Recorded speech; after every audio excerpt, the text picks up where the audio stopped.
Hey, welcome back to Soda Time Restoration. We're back on that Vendo 81.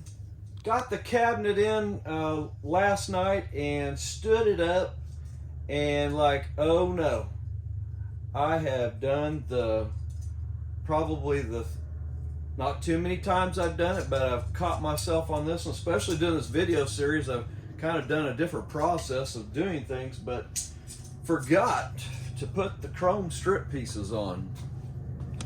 And so this is a good reminder. If you're gonna put these on, especially the one thing, if you're gonna put the originals on, now I could buy the tape on stuff, put them on, be fine, not a problem.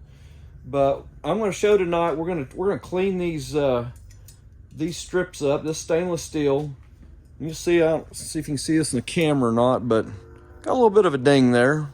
They're not too bad. I'm going to show you how I buff them out. I had a gentleman 10 years ago wondering why I was throwing some of the stuff away that was kind of damaged, and I put the other stuff on. He says, you know, you can save that. So I'm going to show you tonight the process that I learned probably 10, maybe 15 years ago on stainless steel. It works really good.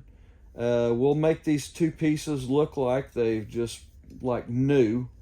But so cabinet's gonna have to come back out. Not a big deal. I just kind of got it sitting in there, but there is some bolts on that inside piece there that is you got to be able to get to. So, and they bolt up from the inside. I could probably try to reach in there, but I'm going to pull that totally back out. Insulation will kind of stay in there. I'll tape it back in there. So, but tonight we're going to show you a little bit of a process. Hopefully it's a quick video. It won't be too long. So yeah, I could have cut that out of the video, but I'm not. I'm going to admit my mistakes, because somebody's going to look at that machine and is like, okay, why is he putting that cabinet together? So I could have said I was just going to put some tape on, but man, I really love the original stuff back on there, and that's what's going to go on this machine. But first thing we're going to do, we're going to work on this little divot. We're just going to look at the process of what I do. A couple of things that I've made doing these. This little piece of wood stem stock. You can tell I've been hitting on it quite a bit. Just kind of put a little bevel to it, a little flat spot, and what's going to happen is I'm going to tap this out, and I've got that cut just about right so I can get up underneath that. There's a little lip edge underneath here. I'm going to try to get up underneath that lip edge just like that, and we're going to tap that out. Always do it. Sometimes I try to do it on wood, something soft, so you're not putting a bunch of divots over here that you got to clean up later. So, but we're going to try to get that little tap out. That's what we're going to try to kind of show that you can get out. Now I've got one on the door. Let me grab it right quick. This one on the door is probably going to be the one that like, you'll never get that out. Well, I hope I do, because I'm going to try to save this thing. And we're going to see if we can save that. That may be a separate video. We're going to try to get this done so I can get the cabinet back together tomorrow night. Piece of wood, be working over a piece of wood, and just give it sometimes just, I usually put my arm on it, and right across where that little divot is at, we're going to try to work that out. That little rail will give you a little bit of problem.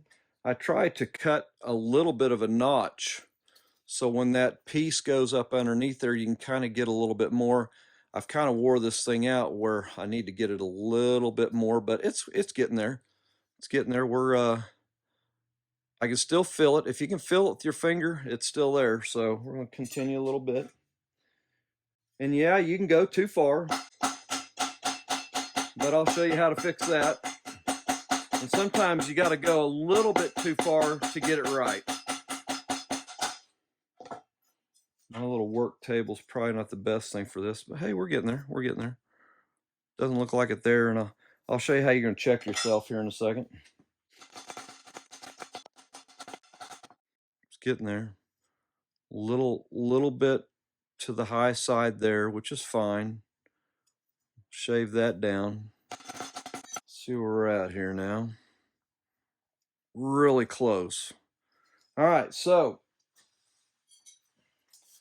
you can get you a file, and I try to use probably the finest tooth file, finest cut, something really fine. And there may be a pitch marking on here, but I think this one, when I bought it, seemed like it was an XF10, if I remember right. That's a Carlisle number through Napa Auto Parts. They got these files, at least at our stores we do. And you're going to take that file and we're going to go right across the top flat, just like that. Matter of fact, we'll try to do it here, right here by the camera. And you're going to start to see your highs and lows. Almost like blocking body filler. No different. You hope to take it out a little bit farther, so when you're taking this across there, it'll level it. Still see it a little bit in there.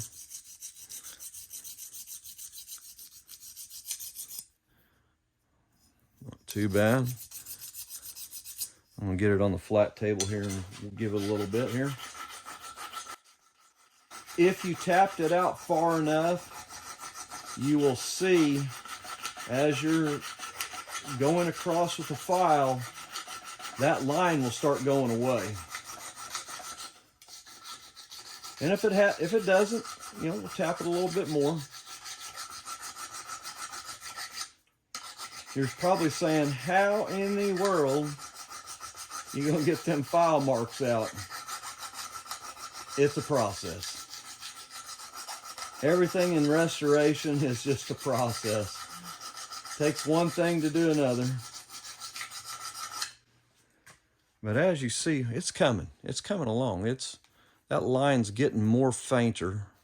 We're gonna go a little bit longer.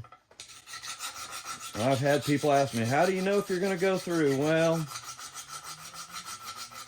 I've done 10 years probably of these little chrome strips, and I don't think I've ever sanded through one yet. Not that it couldn't happen tonight, but boy, we're close. We're getting really close. Got a little, you'll see a little bit of a spot right there now and one there. So used to have a solid line across there, starting to go away. We're gonna go a little bit farther. And sometimes, if you can get it really close, a little bit of a image that's showing here is going to go away when we do the buff. That's the goal. Get it to where you're just like right there where you can't see it. Yeah, it's getting really close. So we're down to just a few little marks there and one there. That one there's probably the deepest. You can see it.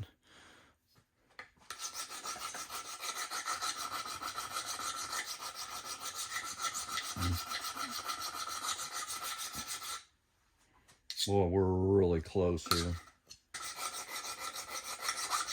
What I'm going to do, you can see where we're at. I'll get her really close here. You can, there, that's getting about as best you're going to see it right there. You know, these little ones here, they were there from the factory. I could probably go across this whole thing like that, but just to save us on some time, I'm going to show you the next step.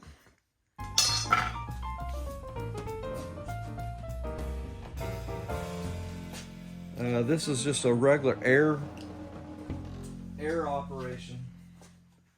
A little air buffer. And everybody's going to say, where am I going to get one of those? Well,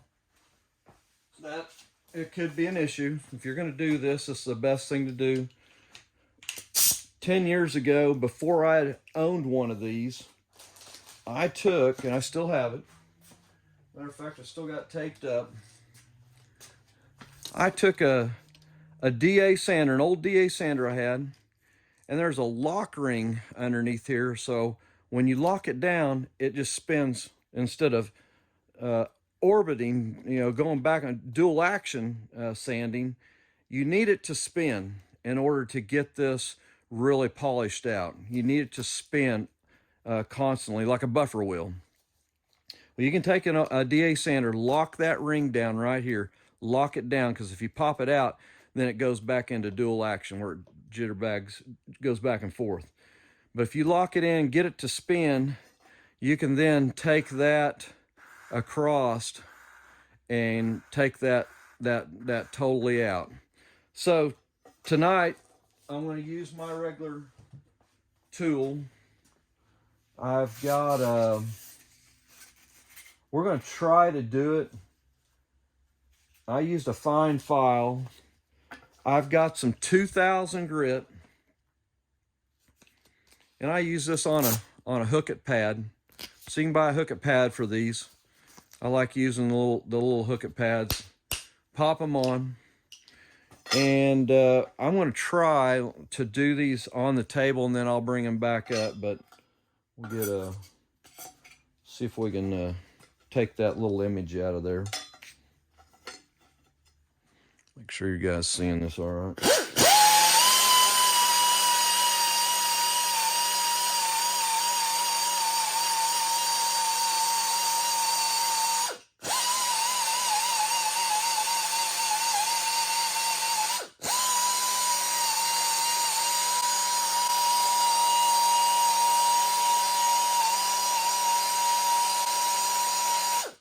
You'll start seeing it coming back. One of the problems using probably this paper, once it gets a little warm, it wants to kind of gum up a little bit, but it works still pretty good. I use my Vivid cotton candy on it to kind of clean it up just a little bit. But as you can see, we're starting to come back. Those sand scratches are still pretty deep. So let me see if I got a little bit more aggressive paper here. We're going to go to 320.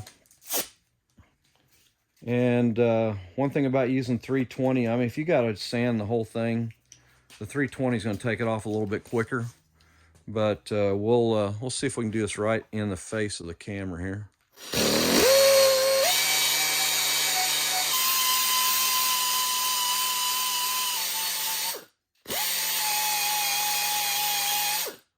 And as you can see, you don't see a dent one in there right now. Maybe just a little bit of a hair there. I can see if I get it in just the right angle there. But not too bad. Like I said, I used 320. It doesn't gum the paper up as quick, as you see.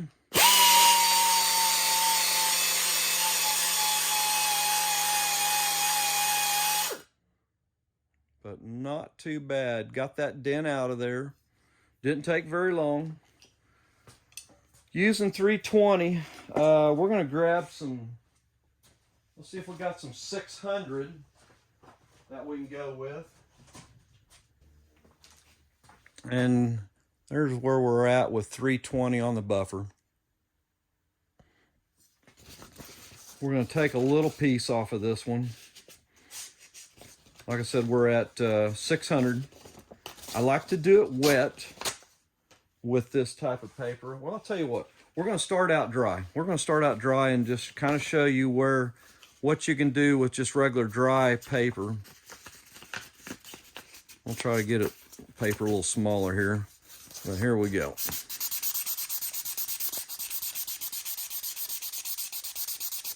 This is knocking those 320 grit down to now 600.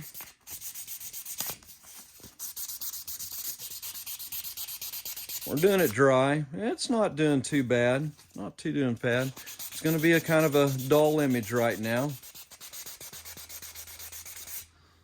But man, those definitely no dent there anymore. It's starting to come around. I'm gonna hit a little bit of water on it. Give it a little hit.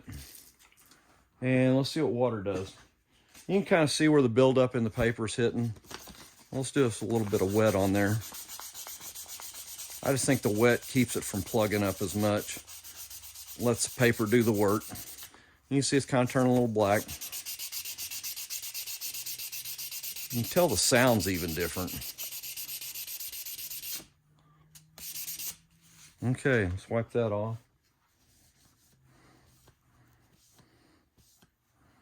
Not bad. This piece had some really deep pits. This machine, I think, had spent a little bit of time outside. I think it's really going to clean up good, though. So there is 600. Let's see if I got some 1500 that we can do. Here is a little piece of 1500. Yeah. And we're going to do it wet again.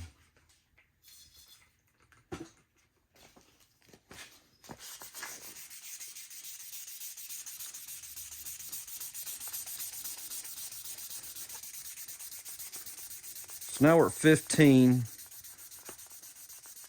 We'll probably come back in with our buffer on the next step, because I've actually got some 2000 paper on that we could have been using. I've got some sandpaper that I've kind of used up and I've cut, and I'm kind of using that right now, but it's getting really smooth right now. Let you look at it here. There's where we're at.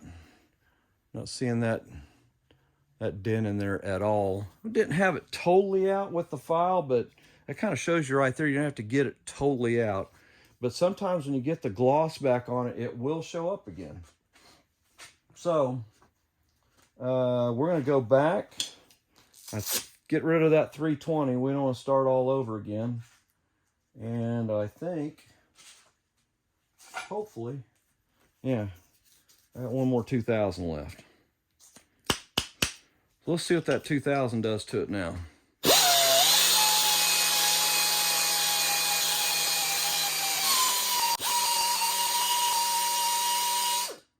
All right. I think it's getting there. Yeah, it's looking really good. So at this stage, you can see using that buffer. Yeah, it's looking really good. I'm going to give you one more stage that I do in the buffing process. So bear with me here.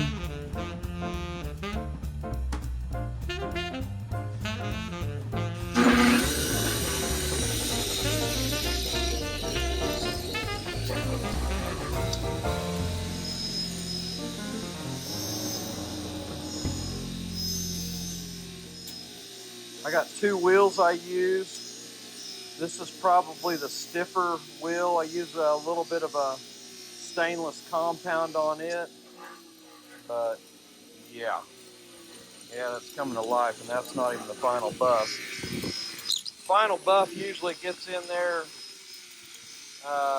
at probably about 1500. If I can get it off the wheel here. Trying to do this one-handed ain't too good. But yeah, let me get over in the light so you can see that better.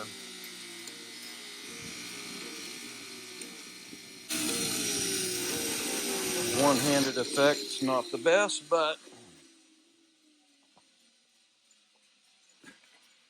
so I'm going to do a little finish polish here. Let me get you back on the stand here right quick. So somebody asked me what I was finishing my stainless with. Once I get to the very end, and I do this on all my chrome and everything, it's called Vivid Restore, and it's like a cotton candy product. It looks just like cotton candy, but as you're buffing stainless, chrome, pot metal, and you're going to see this come to life.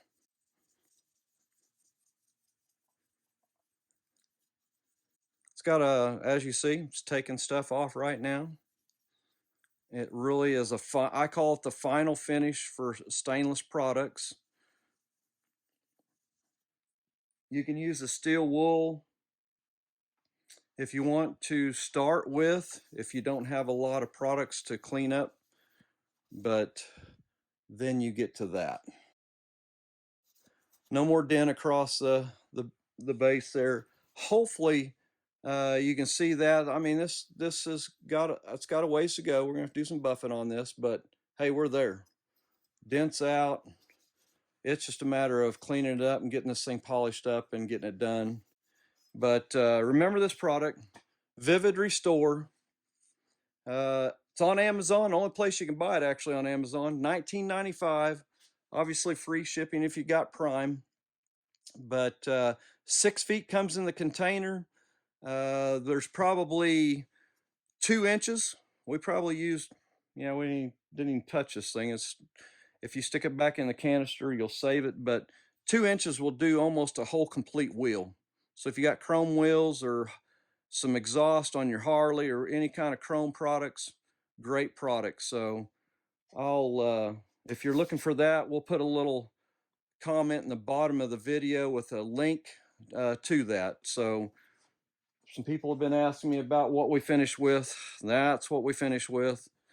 That's where we're at, folks. Do appreciate it. Stay with us. This 81 is coming along. You can probably see the door there in the background. We're going to get this hopefully buffed out tonight and probably get the tank pulled back out. Things happen, and we're going to pull that back out, get them chrome strips put on there. If you just tuned in on this particular video, hit that subscribe button, give me that thumbs up. If you want to stay connected with this particular machine, we'll have a full video slot from start to finish. So probably right now, we're probably about midway. Thanks for watching, and we'll catch you on the next video.